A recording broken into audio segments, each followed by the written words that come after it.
découvrir que ça na malchance. Ça na malédiction. Panique et la kabango solution na bango bakendaka ko trouver nani?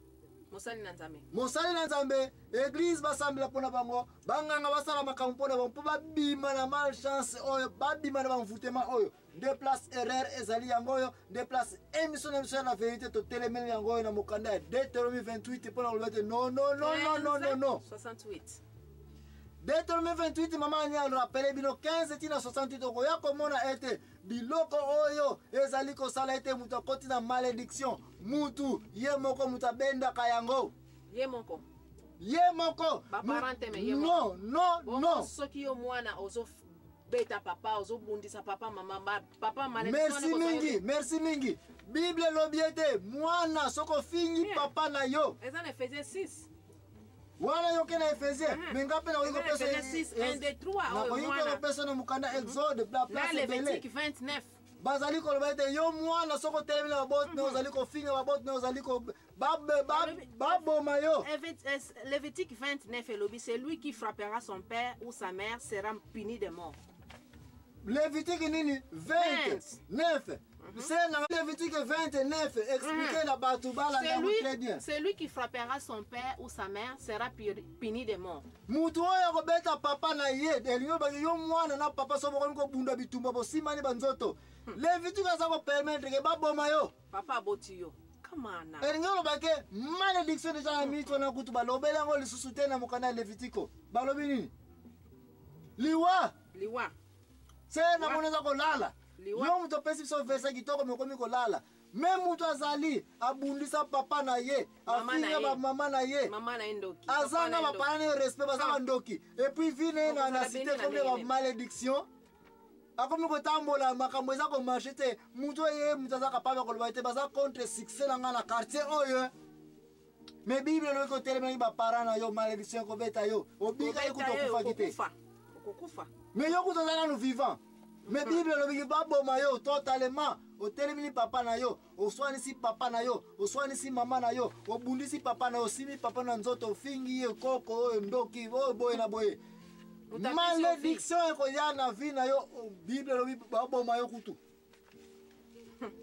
Mais ce qui oza kotambola na définition ya mo envoûtement, malédiction, malchance, okokanisa ete tikana kene pa ya nganga longola nga botutu oyo. Okomi client ya nganga. Okomi zoba ya nganga. Et puis maman anya lobaki biloka boye pe omona nganga pe azuyo tikana sokola yo tikana peso mafuta oyo opakola malédiction oyo ekolongwa malchance oyo ekolongwa envoûtement oyo ekolongwa non non non non non non mokanda la vérité Bible lobiete oyo nyonso akomona na banzela ya mabe a changer banzela na ye po Nzambe andima ye lisusu kobima na malédiction ezaka na solution moko changer manzela na yo na likambo wana yo o découvrir que oza kosala nini Yamabe oyo eza komona ke oza na malédiction nyonso eza na kombo na yango na wenzo oza koteka malamu te na ba business na ba activité na eza ko progresser te malédiction ezali kaka moko kende kotama na mokanda ya Malaki mokanda maleki trois balobi sunini ser na ngai balobi soki ozo futa ozo yiba Nzambe na ba dime na ye na ba offrande na ye okoza malédiction ko beta yo ya pauvreté ba poche na ko toboka god na sac na ko toboka parce que oza ko respecter condition ya ko futa dime na offrande ki ye yango mtizali condition bénédiction vie ya moyo mondimité mais yo mondimi okomi wenzo eza ko marcher te batela ba kisi awe ale solution ni bakolakisa place ya nganga wana asalaka bayimpanganza yoke nokozwa sunguma kuna po ebotla kayo mbongo bakoke yoke na église na bakopesa maya lusaku munu sopa ser nanga frère nanga même si bapesa tono ya maya lusaku munu même si bapesa bido ya mafuta pakola yango titango oza kotambola gauche droite oza kotambola liloba ya Nzambe te malédiction ya prospérité ya mbongo jamais muto makoya longola wana babela kozala te même si sali ba jeûne et prière même si va passer to sala kirda mpona yo ça ne marchera pas je regrette ba passer wa komina mikolo ko nokuta ba église dans etondi ba bafa ba yoko so lusaku munu na lendi mardi ko sokola mercredi boya ba bougie jeudi to sala boye po baba nani malédiction longwa Batu oyo bazali kosala musala o nao bazali kosala yango na yo mzali kosala yango bozali ba ignorant. Mon peuple périt par manque de connaissance.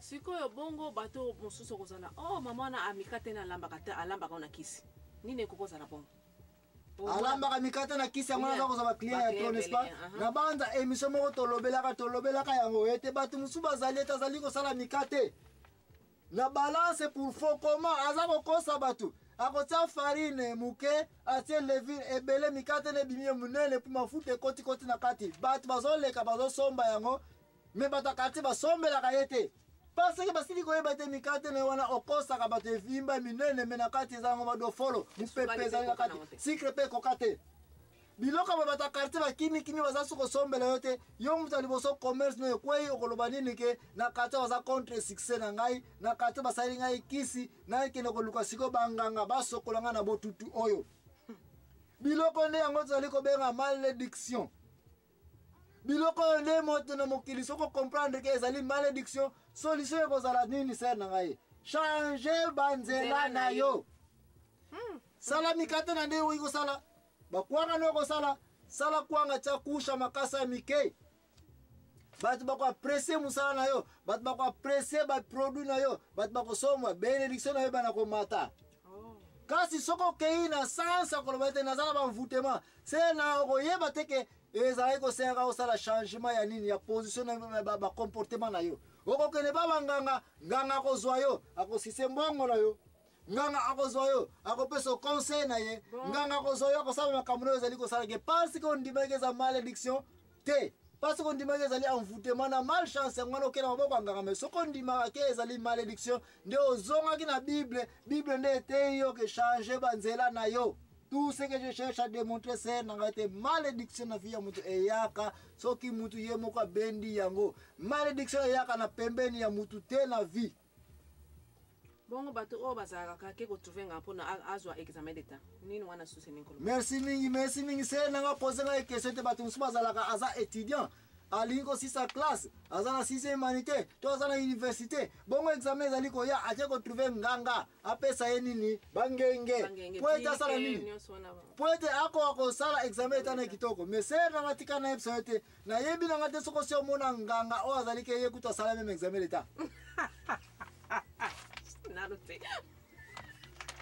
nayebi te soko si omona nganga avanda avuma na ndako ya kitoko rien nana moi mesiko bato bangenaka koluka bango mais PDG ministre atiki kiti na ya bokonzi aketi na zamba na village oyo akoki meme koyeba teke lelo date nini tokomi nganga oyo akoyebisa ke le 30 février bongo zongo komona makambo ne komarche le 30 février na calendrier ezalaka te na sina mona nganga oyo aza na condition hygiénique ye moko bana na ye kutu donc bakwa sherko bavi ya mpasi me mutu aza na Mercedes akei kotrouve nganga oyo po abongisa bana na ye baza kobelaka na ndako na ye baza komonaka bamystike